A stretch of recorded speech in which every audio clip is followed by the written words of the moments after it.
લક્ષ્ય ન્યૂઝ, એક નજર, એક લક્ષ્ય. કલોલમાં ગાયના ટેકરા તેમજ મહેન્દ્ર મિની ચાલી વિસ્તાર કોલેરાગ્રસ્ત જાહેર કરાયો.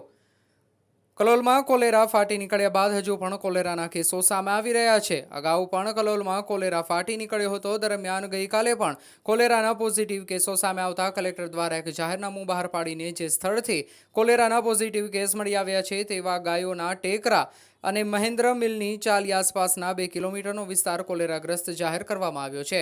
દરમિયાન આરોગ્યની ટીમ દ્વારા કોલેરાગ્રસ્ત વિસ્તારમાં સઘન સર્વેલન્સ હાથ ધરવામાં આવ્યું હતું, જેમાં મહેન્દ્ર મિલની ચાલી અને ગાયનો ટેકરાના કેસોમાં સહિત વધુ 4 પોઝિટિવ કેસ મળી આવ્યા હતા, જેને લઈને આરોગ્યની ટીમ દ્વારા આ વિસ્તારમાં ડોર ટુ ડોર સર્વેલન્સ હાથ ધરવામાં આવ્યું હતું. પાણીના સેમ્પલો પણ લેવામાં આવ્યા હતા. ઉપરાંત લોકોને ગરમ પાણી કરી તેમજ પાણીને ક્લોરિનેશન કરવાની સૂચના આપવામાં આવી હતી, જેને લઈને જિલ્લા કલેક્ટર દ્વારા કલોલ મહેન્દ્ર મિની ચાલી અને ગાયના ટેકરા આ બંને વિસ્તારના 2 કિલોમીટરને કોલેરાગ્રસ્ત જાહેર કરવામાં આવ્યો હતો.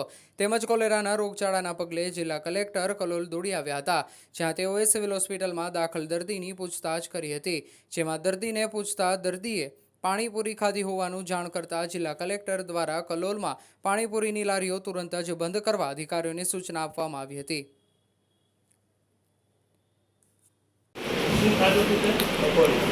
પકોડી ખવાય બેટા કઈ પકોડી બંધ કરાવો. પકોડી વાળાને બધાને બંધ કરાવતા ભાઈ એક બીમાર પડ્યો એટલે ધંધો